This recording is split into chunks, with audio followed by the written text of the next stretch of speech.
നമസ്കാരം. വാർത്തകളും വിശേഷങ്ങളുമായി സൗത്ത് വിഷൻ മധ്യാഹ്ന വാർത്തയിലേക്ക് സ്വാഗതം. ഞാൻ സിനി ചന്ദ്ര. ഇന്നത്തെ പ്രധാന സംഭവവികാസങ്ങളിലേക്ക്. യുവാവിനെ ഓട്ടോറിക്ഷയിൽ കടത്തിക്കൊണ്ടുപോയി മർദ്ദിച്ചു. സംഭവത്തിൽ 4 പേർ അറസ്റ്റിൽ. ഗർഭിണിയായ കുതിരയെ ആക്രമിച്ച കേസിൽ സാക്ഷി പറഞ്ഞെന്നാരോപിച്ചാണ് യുവാവിനെ മർദ്ദിച്ചത്. കൊല്ലം അയത്തിലായിരുന്നു സംഭവം. വിദ്യാഭ്യാസം സമൂഹത്തിൽ ചലനങ്ങൾ സൃഷ്ടിക്കാനുള്ളതാകണമെന്ന് ഉപരാഷ്ട്രപതി CP രാധാകൃഷ്ണൻ. വിദ്യാഭ്യാസം വ്യക്തിപരമായ വിജയങ്ങൾക്ക് വേണ്ടിയുള്ളതാകരുത്. ലഹരിയോട് എതിർത്ത് നിൽക്കാൻ വിദ്യാർത്ഥി സമൂഹത്തെ പ്രാപ്തരാക്കണമെന്നും ഉപരാഷ്ട്രപതി. പോക്സോ കേസിൽ യൂത്ത് കോൺഗ്രസ് നേതാവ് അറസ്റ്റിൽ.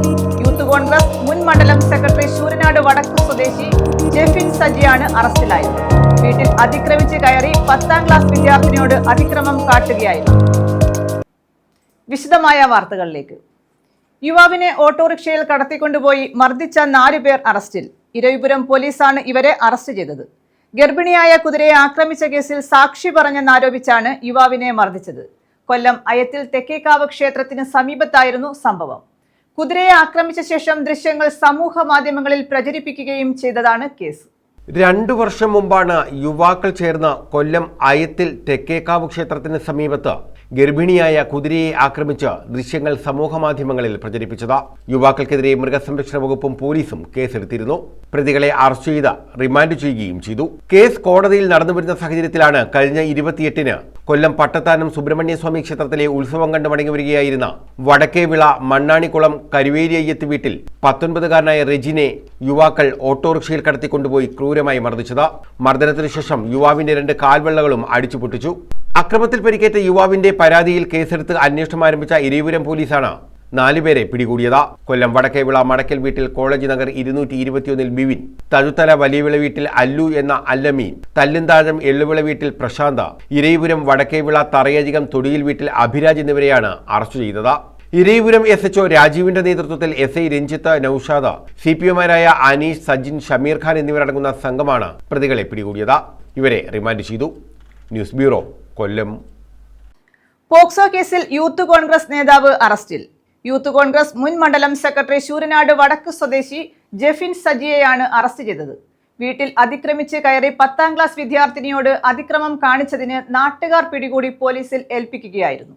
യൂത്ത് കോൺഗ്രസ് നേതാവിനെയാണ് പോക്സോ കേസിൽ ശൂരനാട് പോലീസ് പിടികൂടിയത്. യൂത്ത് കോൺഗ്രസ് മുൻ മണ്ഡലം സെക്രട്ടറി ശൂരനാട് വടക്ക് കണ്ണമ്മം വാഴപ്പള്ളിൽ ജെഫിൻ സജിയാണ് അറസ്റ്റിലായത്. ശൂരനാട് എണ്ണശ്ശേരി മലനട ഉത്സവം നടക്കുന്നതിനിടെ രാത്രി വീട്ടിൽ അതിക്രമിച്ചു കയറി ദളിത് വിഭാഗത്തിൽപ്പെട്ട 10ാം ക്ലാസ്സുകാരിയായ പെൺകുട്ടിയോടാണ് ഇയാൾ അതിക്രമം കാണിച്ചത്. നാട്ടുകാരാണ് ഇയാളെ പിടികൂടി പോലീസിന് കൈമാറിയത്. News bureau, Sooranad. പശ്ചിമേഷ്യയിലെ സംഘർഷാവസ്ഥ മൂലം യാത്ര തുടരാനാകാത്തതിനാൽ ചൈനീസ് ചെറുകപ്പലിനെ കൊല്ലത്ത് അടുപ്പിച്ചു. ഹോങ്കോങ്ങിൽ നിർമ്മിച്ച് സൗദിയിലേക്ക് പോവുകയായിരുന്ന ചെറുകപ്പലാണ് കൊല്ലം തുറമുഖത്ത് അടുപ്പിച്ചത്. ഹോർമുസ് കടലിടുക്ക് കടക്കാൻ സാധിച്ചേക്കില്ല എന്ന ആശങ്ക ഉയർന്നതോടെയാണ് ചെറുകപ്പൽ കൊല്ലത്ത് അടുപ്പിച്ചത്. പശ്ചിമേഷ്യയിലെ സംഘർഷാവസ്ഥ മൂലം യാത്ര തുടരാനാകാത്ത സാഹചര്യത്തിലാണ് ചൈനീസ് ചെറുകപ്പലിനെ കൊല്ലത്തടുപ്പിച്ചത്. ഹോങ്കോങ്ങിൽ നിർമ്മിച്ച് സൗദിയിലേക്ക് പോവുകയായിരുന്ന ചെറുകപ്പലാണ് കൊല്ലം തുറമുഖത്ത് നങ്കൂരമിട്ടത്. ഹോർമുസ് കടലിടുക്ക് കടക്കാൻ സാധിച്ചേക്കില്ല എന്ന ആശങ്ക ഉയർന്നതോടെയാണ് കൊല്ലത്ത് ചെറുകപ്പലിനെ അടുപ്പിച്ചത്. സൗദിയിലെ റാസ്തനുറ പോർട്ടിലേക്ക് പോവുകയായിരുന്ന സാക്കി വിഷൻ എന്ന ചെറുകപ്പലാണ് കൊല്ലം തുറമുഖത്ത് നങ്കൂരമിട്ടത്. തിങ്കളാഴ്ച രാവിലെ 10:30-ഓടെയാണ് കപ്പൽ തുറമുഖത്തേക്ക് അടുപ്പിച്ചത്. കഴിഞ്ഞ ദിവസം ഉച്ചയ്ക്ക് തുറമുഖത്ത് ചെറുകപ്പൽ അടുപ്പിക്കാനായി അധികൃതർ അനുമതി തേടിയിരുന്നു. സങ്കീർണ സാഹചര്യം പരിഗണിച്ച് കേന്ദ്ര സംസ്ഥാന സർക്കാരുകൾ അനുമതി നൽകുകയായിരുന്നു. ഇന്തോനേഷ്യൻ, ഫിലിപ്പീൻസ് വംശജരായ 12 ജീവനക്കാരാണ് ഇതിലുള്ളത്. ചെറുകപ്പലിൽ തന്നെ തുടരാനാണ് ഇവർക്ക് ലഭിച്ചിട്ടുള്ള നിർദ്ദേശം. ഭക്ഷണം ഉൾപ്പെടെയുള്ള അവശ്യ വസ്തുക്കളെല്ലാം കപ്പലിൽ ഉണ്ടെന്നാണ് വിവരം. ന്യൂസ് ബ്യൂറോ, കൊല്ലം. ശബരിമല യുവതീ പ്രവേശന വിഷയത്തിൽ മുൻ നിലപാടിൽ മലക്കം മറിഞ്ഞ് തിരുവിതാംകൂർ ദേവസ്വം ബോർഡ്. യുവതീ പ്രവേശന വിധിയെ എതിർക്കാനും ആചാര അനുഷ്ഠാനങ്ങളും പാരമ്പര്യവും സംരക്ഷിക്കണമെന്ന നിലപാട് സുപ്രീം കോടതിയിൽ സ്വീകരിക്കാനും ദേവസ്വം ബോർഡ് തീരുമാനിച്ചു. സുപ്രീം കോടതിയുടെ ഉത്തരവിനെ എതിർക്കുക എന്നത് തന്നെയാണ് ദേവസ്വം ബോർഡിന്റെ തീരുമാനം. കാലാകാലങ്ങളായി നിലവിലുണ്ടായിരുന്ന സ്ത്രീ പ്രവേശനത്തെ സംബന്ധിച്ച ആചാരങ്ങൾ നിലനിർത്തുക എന്നതാണ് ബോർഡിന്റെ അഭിപ്രായം. അത് സുപ്രീം കോടതിയെ അറിയിക്കാൻ ബന്ധപ്പെട്ടവരെ ചുമതലപ്പെടുത്തും. ദേവസ്വം ബോർഡ് രൂപവൽക്കരിച്ചത് തന്നെ ആചാരങ്ങളെയും അനുഷ്ഠാനങ്ങളെയും സംരക്ഷിക്കുക എന്ന ലക്ഷ്യത്തോടെയാണ്. അതുകൊണ്ട് തന്നെ യുവതീ പ്രവേശനം സംബന്ധിച്ച് ദേവസ്വം ബോർഡിന് മുൻപേ മുതൽ ഇതേ നിലപാടാണ് ഉണ്ടായിരുന്നത്. മാർച്ച് 15-നകം ബന്ധപ്പെട്ട കക്ഷികളോടെല്ലാം വിഷയത്തിലുള്ള നിലപാട് അറിയിക്കണമെന്ന് സുപ്രീം കോടതി ആവശ്യപ്പെട്ടിരുന്നു. ഈ സാഹചര്യത്തിലാണ് ദേവസ്വം ബോർഡ് യോഗം ചേർന്ന് തീരുമാനമെടുത്തത്. വിശ്വാസികൾക്കൊപ്പം നിൽക്കുന്ന നിലപാട് സ്വീകരിച്ചാൽ മതിയെന്ന് ദേവസ്വം ബോർഡ് യോഗം തീരുമാനിക്കുകയായിരുന്നു. 2018 യുവതീ പ്രവേശന വിധിയെ ബോർഡ് പിന്തുണയ്ക്കില്ല. ഈ തീരുമാനം സുപ്രീം കോടതിയെ അറിയിക്കും. യുവതീ പ്രവേശന വിധി പുനഃപരിശോധിക്കേണ്ട ആവശ്യമില്ല എന്നായിരുന്നു 2020 സുപ്രീം കോടതി വിധി പുനഃപരിശോധിക്കാനുള്ള ഹർജി പരിഗണിക്കുമ്പോൾ ദേവസ്വം ബോർഡ് സ്വീകരിച്ച നിലപാട്. അതിനെ സാധൂകരിക്കുന്ന വാദങ്ങളും നിരത്തിയിരുന്നു. എന്നാൽ അതിൽ നിന്നും മലക്കം മറിയുന്ന നിലപാടാണ് ഇപ്പോൾ സ്വീകരിക്കുന്നത്. ഫലത്തിൽ വിധി പുനഃപരിശോധിക്കണം എന്നതിലേക്കാണ് ദേവസ്വം ബോർഡിന്റെ പുതിയ നിലപാട് നീങ്ങുന്നത്. News desk. ചവറയിൽ ഹിന്ദു ഏകതാ സമ്മേളനം സംഘടിപ്പിച്ചു. ചടയമംഗലം ജ്ഞാനാനന്ദാശ്രമം മഠാധിപതി സ്വാമി ദയാനന്ദ സരസ്വതി ഉദ്ഘാടനം ചെയ്തു. മാനവികതയുടെ സന്ദേശം നൽകുന്ന ദർശനമാണ് ഹിന്ദുത്വമെന്ന് അദ്ദേഹം പറഞ്ഞു. വിശ്വത്തിനാകെ മാനവികതയുടെ സന്ദേശം നൽകുന്ന പൈതൃക ദർശനമാണ് ഭാരതത്തിന്റെ ആത്മാവായ ഹിന്ദുത്വമെന്ന് ചടയമംഗലം ജ്ഞാനാനന്ദാശ്രമം മഠാധിപതി സ്വാമി ദയാനന്ദ സരസ്വതി ചൂണ്ടിക്കാട്ടി. ചവറ മുകുന്ദപുരം മാടന്നട ക്ഷേത്ര മൈതാനത്ത് ചവറ പഞ്ചായത്ത് ഹിന്ദു ഏകതാ സംഗമം ഉദ്ഘാടനം ചെയ്യുകയായിരുന്നു അദ്ദേഹം. നൂറ്റാണ്ടുകളായി എല്ലാ അധിനിവേശ ശക്തികളെയും പ്രതിരോധിച്ചാണ് സനാതന ഹിന്ദുധർമ്മം ഇന്നും ലോകം മുഴുവൻ പ്രകാശം ചൊരിഞ്ഞു നിൽക്കുന്നതെന്നും അദ്ദേഹം പറഞ്ഞു.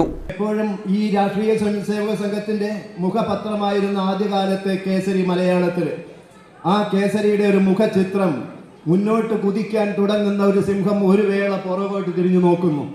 കാരണം തൻ്റെ ശക്തി പിന്നിൽ നിന്നാണ് ഉണ്ടാവേണ്ടത്. ആ പിന്നിലേക്ക് ഒരു ഊന്നൽ കൊടുത്തുകൊണ്ടാണ് ഏതൊരു ജീവിയും മുന്നോട്ട് കുതിക്കുന്നത്. ആ ഒരു സിംബലാണ് സിംഹത്തിലൂടെ പുറകോട്ട് തിരിഞ്ഞു നോക്കുന്ന സിംഹത്തിലൂടെ ഇവിടെ പ്രകടമാക്കുന്നത്. അതുപോലെ തന്നെ മുമ്പിലെ ലക്ഷ്യത്തിലേക്ക് വലിച്ചു വിടുന്ന അസ്ത്രം, വില്ലിൻ്റെ ഞാൻ എത്രത്തോളം പുറകോട്ട് വലിക്കുന്നു അതിനനുസരിച്ചാണ് അസ്ത്രം മുന്നോട്ട് ലക്ഷ്യത്തിലേക്ക് കുതിക്കുന്നത്.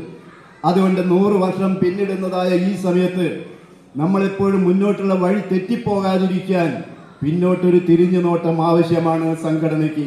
സംഘാടക സമിതി പ്രസിഡന്റ് ഡോക്ടർ ഗോകുൽ അധ്യക്ഷത വഹിച്ചു. കേരള സർവകലാശാല സിൻഡിക്കേറ്റ് അംഗം PS ഗോപകുമാർ മുഖ്യപ്രഭാഷണം നടത്തി. വനമിത്ര പുരസ്കാര ജേതാവ് S സരസ്വതി അമ്മ, ശബരിമല അയ്യപ്പ ധർമ്മ പരിഷത്ത് ദേശീയ കോർഡിനേറ്റർ ചവറ സുരേന്ദ്രൻ പിള്ള, സംഘാടക സമിതി ജനറൽ സെക്രട്ടറി MS ശ്രീകുമാർ എന്നിവർ പങ്കെടുത്തു. വിവിധ മേഖലകളിലെ പ്രതിഭകളെ ചടങ്ങിൽ ആദരിച്ചു. News bureau, Chavara. Punalur police station വളപ്പിലെ ഫ്ളാറ്റ് സമുച്ചയം ബുധനാഴ്ച നാടിന് സമർപ്പിക്കും. 2 നിലകളിലായി 6 ഫ്ളാറ്റുകളാണുള്ളത്. 2 കോടി രൂപ വിനിയോഗിച്ചായിരുന്നു നിർമ്മാണം. പുനലൂർ പോലീസ് സ്റ്റേഷൻ വളപ്പിലാണ് പുതിയ ഫ്ളാറ്റ് സമുച്ചയം നിർമ്മാണം പൂർത്തീകരിച്ചത്. 2 നിലകളിലായി 6 ഫ്ളാറ്റുകളുള്ള സമുച്ചയത്തിന്റെ നിർമ്മാണം പൂർത്തിയായതോടെ ഫ്ളാറ്റ് സമുച്ചയങ്ങളുടെ സമർപ്പണം മാർച്ച് 4-ന് നടക്കും. കഴിഞ്ഞ വർഷമാണ് ഫ്ളാറ്റ് സമുച്ചയങ്ങളുടെ നിർമ്മാണം ആരംഭിച്ചത്. ഇതിനായി 2 കോടിയോളം രൂപയായിരുന്നു അനുവദിച്ചത്. കേരള പോലീസ് ഹൗസിംഗ് കൺസ്ട്രക്ഷൻ വിഭാഗത്തിനായിരുന്നു നിർമ്മാണ ചുമതല. പുനലൂർ പോലീസ് സ്റ്റേഷനും DYSP ഓഫീസിനും മധ്യേയുള്ള ഭാഗത്തെ പഴയ ക്വാർട്ടേഴ്സുകൾ പൊളിച്ചുമാറ്റിയെടുത്താണ് പുതിയ ഫ്ളാറ്റുകൾ നിർമ്മിച്ചത്.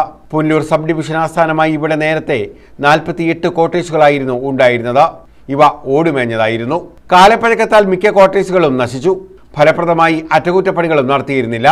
ഇതോടെ പുനലൂർ പോലീസ് സബ് ഡിവിഷനിൽപ്പെട്ട പോലീസ് ഉദ്യോഗസ്ഥർക്ക് താമസ സൗകര്യത്തിന് ഏറെ ബുദ്ധിമുട്ടുണ്ടായി. ഈ സ്ഥിതിക്ക് പരിഹാരം കാണാൻ ഇവിടെ കൂടുതൽ ക്വാർട്ടേഴ്സുകൾ നിർമ്മിക്കണമെന്ന ആവശ്യം ഏറെക്കാലമായി ഉയർന്നിരുന്നു. പുനലൂർ ടൗണിനോട് ചേർന്ന് ആഭ്യന്തര വകുപ്പിനുള്ള 3 ഏക്കർ സ്ഥലത്ത് ഇനിയും ഫ്ളാറ്റ് സമുച്ചയങ്ങൾ നിർമ്മിക്കണമെന്ന ആവശ്യം ഉയർന്നിട്ടുണ്ട്. ഒരു ഘട്ടത്തിൽ കൊല്ലം റൂറൽ പോലീസിന്റെ ആസ്ഥാനമായി പുനലൂരിനെ പരിഗണിച്ചപ്പോൾ ഈ സ്ഥലം ഉപയോഗിക്കാൻ കഴിയുമെന്നായിരുന്നു അനുമാനം. എന്നാൽ റൂറൽ പോലീസ് ആസ്ഥാനം പുനലൂരിന് നഷ്ടപ്പെട്ടു. ഇപ്പോഴും ഒട്ടേറെ സ്ഥലം ഇവിടെ ഉപയോഗശൂന്യമായി കിടക്കുകയാണ്. ഇവിടെയുള്ള കെട്ടിടങ്ങൾ പോലീസ് സ്റ്റേഷന്റെ അനുബന്ധ കെട്ടിടങ്ങൾക്കായി ഉപയോഗിക്കണമെന്ന ആവശ്യം ഉയർന്നിട്ടുണ്ട്. പരേഡ് ഗ്രൗണ്ട്, പാർക്കിംഗ് ഏരിയ, കളിസ്ഥലം, തൊണ്ടി മുതൽ സംരക്ഷിക്കാനുള്ള ഗോഡൌൺ എന്നിവയും ഇവിടെ ആവശ്യമാണ്. ഇവയ്ക്കെല്ലാമുള്ള സ്ഥലവും ഇവിടെയുണ്ട്. കൊല്ലം റൂറൽ പോലീസ് മേഖലയിലെ കൂടുതൽ പോലീസുകാർക്ക് താമസിക്കാൻ പുനലൂരിൽ വിപുലമായ ഫ്ളാറ്റ് സമുച്ചയത്തിന് സ്ഥലമുണ്ട്. ഇത് പ്രയോജനപ്പെടുത്തണമെന്ന ആവശ്യവും ഉയരുന്നു. News bureau, Punalur.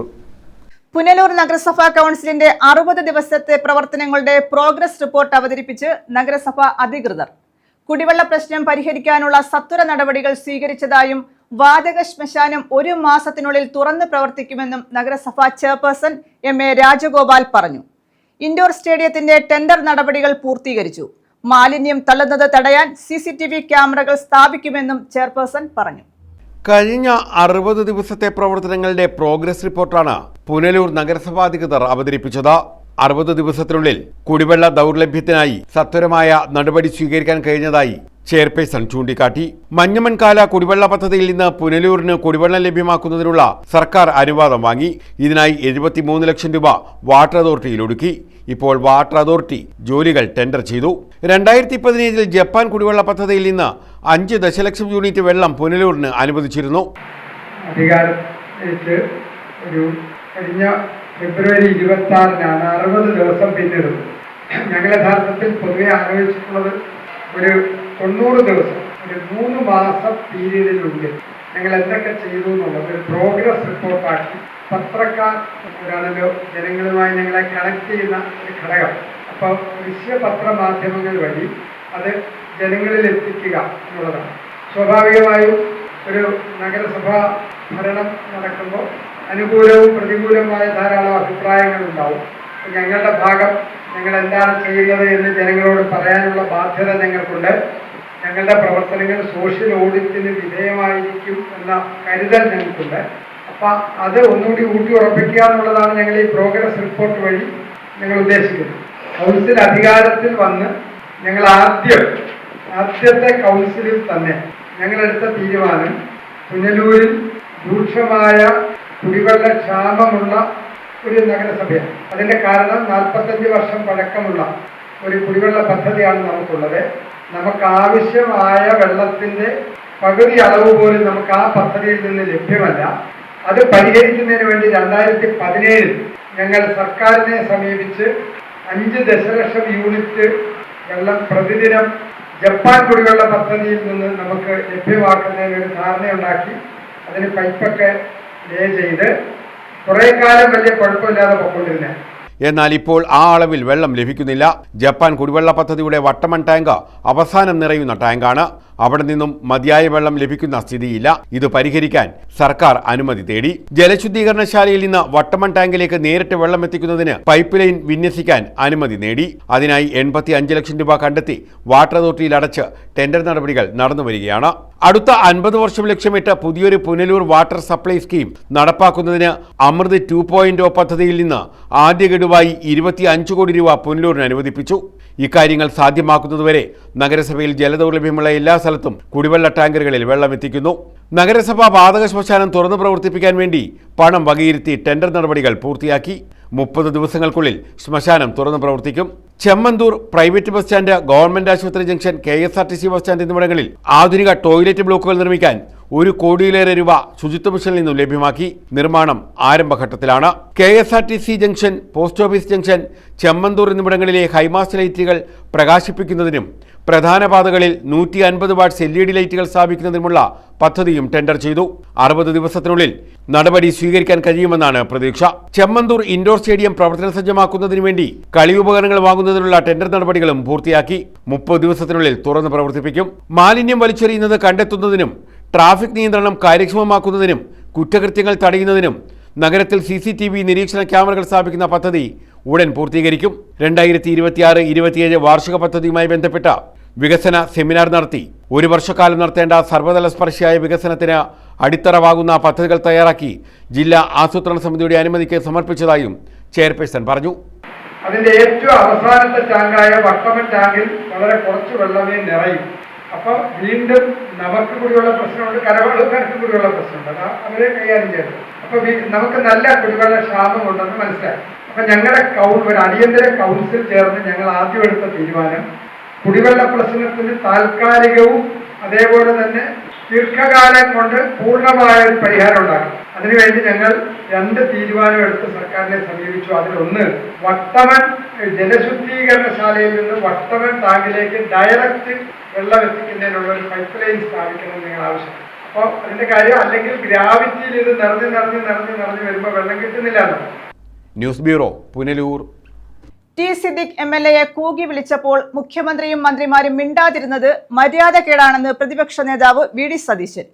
കൂലിക്ക് ആളെ വിളിച്ചു വരുത്തി അധിക്ഷേപിക്കുകയാണ് ചെയ്തതെന്ന് വി ഡി സതീശൻ കൊല്ലത്ത് വാർത്താ സമ്മേളനത്തിൽ പറഞ്ഞു. വയനാട്ടിൽ ടി സിദ്ദിഖിന് നേരെ കൂകിവിളി ഉണ്ടായപ്പോൾ മുഖ്യമന്ത്രിയും മന്ത്രിമാരും മിണ്ടാതിരുന്നത് തികഞ്ഞ മര്യാദകേടാണെന്ന് പ്രതിപക്ഷ നേതാവ് വി ഡി സതീശൻ ആരോപിച്ചു. ഇപ്പോഴും അവിടുത്തെ ജനങ്ങൾക്കായി പ്രവർത്തിക്കുന്ന വ്യക്തിയാണ് MLA. സംഭവത്തിൽ പ്രതിഷേധിക്കുകയാണ്. കൂലിക്ക് ആളെ വിളിച്ചു വരുത്തിയാണ് അധിക്ഷേപിച്ചത്. മുഖ്യമന്ത്രിയുടെയും മന്ത്രിമാരുടെയും പ്രവൃത്തി ലജ്ജാവഹമാണെന്ന് പ്രതിപക്ഷ നേതാവ് കൊല്ലത്ത് വാർത്താ സമ്മേളനത്തിൽ പറഞ്ഞു. മര്യാദകേടാണ്. മാത്രമല്ല, ഈ വിഷയമുണ്ടായ മണിക്കൂറുകൾക്കുള്ളിൽ അവിടെ രക്ഷാപ്രവർത്തനത്തിൽ ഏർപ്പെട്ട എല്ലാ കാര്യങ്ങൾക്കും മുൻകൈയെടുത്ത MLA സർക്കാരിന്റെ ഒരു ഔദ്യോഗിക പരിപാടിയിൽ പുറത്തുനിന്ന് കൂലിക്ക് കൊണ്ടുവന്ന ആളുകൾ കൂകി അധിക്ഷേപിച്ചപ്പോൾ മുഖ്യമന്ത്രിയും മന്ത്രിമാരും മിണ്ടാതിരുന്നതും അവരോട് ഇത്തരം അപഹസിക്കുന്ന നടപടികൾ ഉണ്ടാകരുത് എന്ന് പോലും പറയാതിരുന്നതും തികഞ്ഞ മര്യാദകേടാണ്. ഒരിക്കലും ഒരു ജനപ്രതിനിധിയെ ഇതുപോലെ അധിക്ഷേപിക്കാൻ പാടില്ല. കല്ലിട്ടിട്ട് പോയെന്ന കെ രാജന്റെ പ്രസംഗം എന്തടിസ്ഥാനത്തിലാണ്? രാജൻ ഔദ്യോഗിക പരിപാടിയുടെ അന്തസ്സ് മനസ്സിലാക്കണം. 4 മാസം കൊണ്ട് സ്ഥലം കണ്ടെത്തി കല്ലിട്ടു. സർക്കാരിന് 1 വർഷം വേണ്ടി വന്നു സ്ഥലം കണ്ടെത്താൻ. റവന്യൂ മന്ത്രി തിരുത്തി പറയണമെന്നും സതീശൻ ആവശ്യപ്പെട്ടു. ന്യൂസ് ബ്യൂറോ, കൊല്ലം. RSPML രൂപീകരിച്ചു. RSP കേരള ഘടകത്തിന്റെ നിലപാടിൽ പ്രതിഷേധിച്ച് RSPയിൽ നിന്നും രാജിവെച്ച നേതാക്കളും പ്രവർത്തകരും ചേർന്നാണ് RSPML രൂപീകരിച്ചത്. ഇല്ലിക്കൽ അഗസ്തി ജനറൽ സെക്രട്ടറി ആയുള്ള 21 അംഗ സംസ്ഥാന കമ്മിറ്റി രൂപീകരിച്ചു. നിയമസഭാ തിരഞ്ഞെടുപ്പിൽ LDFന്റെ വിജയത്തിനായി പ്രവർത്തിക്കാൻ തീരുമാനിച്ചു. RSPയുടെ അടിസ്ഥാന രാഷ്ട്രീയ പ്രമാണമായ മാർക്സിസം, ലെനിനിസം എന്നീ പ്രത്യയശാസ്ത്രങ്ങൾ ഉപേക്ഷിച്ച RSP കേരള ഘടകത്തിന്റെ നിലപാടിൽ പ്രതിഷേധിച്ച് രാജിവെച്ച നേതാക്കളും പ്രവർത്തകരും ചേർന്നാണ് RSPML രൂപീകരിച്ചത്. കൊല്ലം പ്രസ് ക്ലബ്ബ് ഹാളിൽ ചേർന്ന രൂപീകരണ സമ്മേളനം മുൻ ദേശീയ സമിതി അംഗം ഇല്ലിക്കൽ അഗസ്തി ഉദ്ഘാടനം ചെയ്തു. ആത്മാഭിമാനത്തെ ബലവഴിക്കുന്ന ഒരു കൂട്ടം ആളുകൾ ഈ പ്രസ്ഥാനത്തിന്റെ ഭാഗമായി വന്നു. നമ്മൾ സാധാരണ ചില കാര്യങ്ങൾ പറയാറുണ്ട്. ഇപ്പോൾ നായ്ക്കാട് ശല്യം വളരെ കൂടുതലാണ്. സർക്കാർ പല നടപടികൾ സ്വീകരിക്കുന്നുണ്ട്, മുനിസിപ്പാലിറ്റി കോർപ്പറേഷൻ ഒക്കെ സ്വീകരിക്കുന്നുണ്ട്. അപ്പൊ അവരെന്താ ഇപ്പം പറഞ്ഞ പരിപാടി? വന്ധീകരണോ, വംശനാശം. ഈ വംശം ഉണ്ടാകാൻ പാടില്ല. വംശത്തിന്റെ വന്ധീകരണം എന്നൊരു പ്രക്രിയയാണ്. ആ രൂപത്തിൽ മുമ്പൊക്കെ ഞങ്ങള് RSPയെ സംബന്ധിച്ച് പറയാറുള്ളത്, ഈ പാർട്ടിയെ ചില ആളുകൾ ബോൺസായി ചെയ്യുന്നു. ഇല്ലേ മനുഷ്യ? ബോൺസായി എന്ന് പറഞ്ഞു കഴിഞ്ഞാൽ നമ്മൾ ചെടികളെ മുറിച്ച് കട്ട് ചെയ്ത് ചെറുതാക്കി വളർത്തിക്കൊണ്ടിരുന്ന പോലെ RSP എന്ന് പറയുന്ന ഈ മഹത്തായ പ്രസ്ഥാനത്തെ ചില ആളുകൾ ബോധപൂർവം അവരെ താല്പര്യം ബോൺസായി ചെയ്യുന്നുള്ളതാണ്. ഇന്നിപ്പോ അത് മാറ്റിക്കൊണ്ട് വന്ധീകരണ പ്രക്രിയയ്ക്കാണ് പോകുന്നത്. വേറൊന്നും വരേണ്ടതില്ല. ആത്മവിശ്വാസം നഷ്ടപ്പെടുന്ന രൂപത്തിൽ ആ പാർട്ടി പ്രസ്ഥാനത്തിലെ അംഗങ്ങൾ മാറിക്കഴിഞ്ഞു. സംസ്ഥാന കമ്മിറ്റികളടക്കം. നിങ്ങൾ ചിത്രം കണ്ടു. ഇന്നലെ ഞാൻ നോക്കവിടെ ഇരവിപുരം മണ്ഡലത്തിലെ സ്ഥാനാർത്ഥിത്വം ചർച്ച ചെയ്താൽ ഞാൻ ആവർത്തിക്കുന്നില്ല. ഇരവിപുരം മണ്ഡലത്തിൽ ആദ്യഘട്ടത്തിൽ സ്ഥാനാർത്ഥി നിർണയം എന്ന രൂപത്തിൽ വന്നപ്പോഴേ വാർത്തകൾ വന്നു. ഞാനിത് പറയുമ്പോൾ ഇന്നിപ്പോ കഴിഞ്ഞ തെരഞ്ഞെടുപ്പിൽ മട്ടന്നൂർ മണ്ഡലത്തിൽ കണ്ണൂരിൽ KK ശൈലജയ്ക്കെതിരെ മത്സരിച്ച ഒരാളാണ് ഞാൻ UDFന്റെ ഭാഗമായി. താല്പര്യമില്ലാഞ്ഞിട്ടും പാർട്ടിയുടെ താല്പര്യത്തിന് വേണ്ടി സ്റ്റാറ്റസ് കോ മെയിൻറ്റെയിൻ ചെയ്യാൻ കേരളത്തിൽ ഏറ്റവും വലിയ ഭൂരിപക്ഷം കിട്ടാൻ സാധ്യത ടീച്ചർക്കെതിരെ മത്സരിക്കാൻ ഒരു കക്ഷിയും തയ്യാറല്ലാത്തപ്പോൾ പാർട്ടി പറഞ്ഞപ്പോൾ അത് ഏറ്റെടുപ്പാൻ. പ്രാക്കുളം മോഹനൻ അധ്യക്ഷത വഹിച്ചു. സി മനീഷ്, ഭാരതീപുരം ശ്രീകുമാർ, സുബീഷ് കുമാർ ആലമ്പറ്റ, കുളത്തൂർ മധു, ജെസി തിരുവല്ല, ബെന്നി ഉഴവൂർ, സന്തോഷ് മാവില, രാധാകൃഷ്ണൻ മാവേലിക്കര, സുനിത തിരുവനന്തപുരം എന്നിവർ പങ്കെടുത്തു. ഇല്ലിക്കൽ അഗസ്തി ജനറൽ സെക്രട്ടറിയായി 21 അംഗ സംസ്ഥാന കമ്മിറ്റിയും രൂപീകരിച്ചു. നിയമസഭാ തെരഞ്ഞെടുപ്പിൽ LDFന്റെ വിജയത്തിനായി പ്രവർത്തിക്കാനും തീരുമാനമായി. നിങ്ങളുടെ നിലപാട് ഈ ഉറച്ച നിലപാട് മുന്നോട്ട് പോയാൽ ഉറപ്പുണ്ട് നമുക്ക് ലക്ഷ്യത്തേക്ക് എത്താൻ കഴിയും. ഒരു പ്രസ്ഥാനവും വലിയൊരു ഗ്രൂപ്പിലല്ല ഉണ്ടായത്. ചെറിയ ചെറിയ ആളുകളിലെ ഒരാളുടെ അല്ലെ 2-3 മനസ്സിൽ ആശയം അത് 4-5-6 പേരിന്ന് ചർച്ച ചെയ്ത് ഒരു പരിപാടി തയ്യാറാക്കി വരുമ്പോൾ ആവശ്യത ആളുകൾ നമുക്കൊപ്പം വരും. ആ വരുന്നതിന്റെ വളർച്ചയാണ് പ്രസ്ഥാനം. ന്യൂസ് ബ്യൂറോ, കൊല്ലം. അഞ്ചൽ കോളറത്തോട് സംരക്ഷണത്തിന് നടപടി ഒരുങ്ങുന്നു. ഇറിഗേഷൻ വകുപ്പിൽ നിന്നും ഉദ്യോഗസ്ഥർ തോട് സന്ദർശിച്ചു.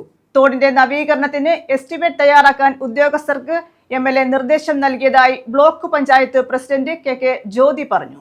അഞ്ചൽ കോളറത്തോട് സംരക്ഷിക്കാൻ നടപടി ആരംഭിച്ചു. വെള്ളം ഒഴുകിപ്പോകാൻ കഴിയാത്ത വിധം തോട് മാലിന്യവും കാടുമൂടി കിടക്കുകയായിരുന്നു.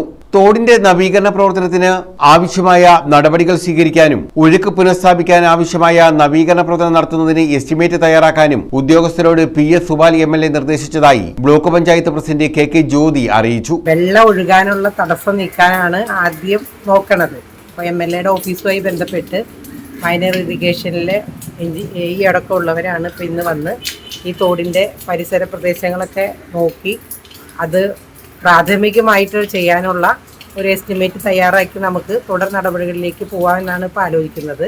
ഇറിഗേഷൻ വകുപ്പ് ഉദ്യോഗസ്ഥർ നിലവിലെ തോടിന്റെ സ്ഥിതി വിലയിരുത്തി. ജനപ്രതിനിധികളും തോട് സംരക്ഷണ സമിതി ഭാരവാഹികളും തോടിന്റെ നിലവിലത്തെ സ്ഥിതി ഇറിഗേഷൻ ഡിപ്പാർട്ട്മെന്റിനെ അറിയിച്ചു. തോടിന്റെ ഒഴുക്ക് തടസ്സപ്പെട്ടതിനെ തുടർന്ന് മഴക്കാലത്ത് വീടുകളിൽ വെള്ളം കയറുന്ന സാഹചര്യമുണ്ടെന്നും ഇവർ ചൂണ്ടിക്കാട്ടി. ഇതിന് അടിയന്തര പരിഹാരം കാണണമെന്നും ഇവർ ആവശ്യപ്പെട്ടു. News bureau, Anchal. പ്രധാന വാർത്തകൾ വീണ്ടും. യുവാവിനെ ഓട്ടോറിക്ഷയിൽ കടത്തിക്കൊണ്ടുപോയി മർദ്ദിച്ചു. സംഭവത്തിൽ 4 പേർ അറസ്റ്റിൽ. ഗർഭിണിയായ കുതിരയെ ആക്രമിച്ച കേസിൽ സാക്ഷി പറഞ്ഞെന്നാരോപിച്ചാണ് യുവാവിനെ മർദ്ദിച്ചത്. കൊല്ലം അയത്തിലായിരുന്നു സംഭവം. വിദ്യാഭ്യാസം സമൂഹത്തിൽ ചലനങ്ങൾ സൃഷ്ടിക്കാനുള്ളതാകണമെന്ന് ഉപരാഷ്ട്രപതി CP രാധാകൃഷ്ണൻ. വിദ്യാഭ്യാസം വ്യക്തിപരമായ വിജയങ്ങൾക്ക് വേണ്ടിയുള്ളതാകരുത്. ലഹരിയോട് എതിർത്ത് നിൽക്കാൻ വിദ്യാർത്ഥി സമൂഹത്തെ പ്രാപ്തരാക്കണമെന്നും ഉപരാഷ്ട്രപതി. പോക്സോ കേസിൽ യൂത്ത് കോൺഗ്രസ് നേതാവ് അറസ്റ്റിൽ.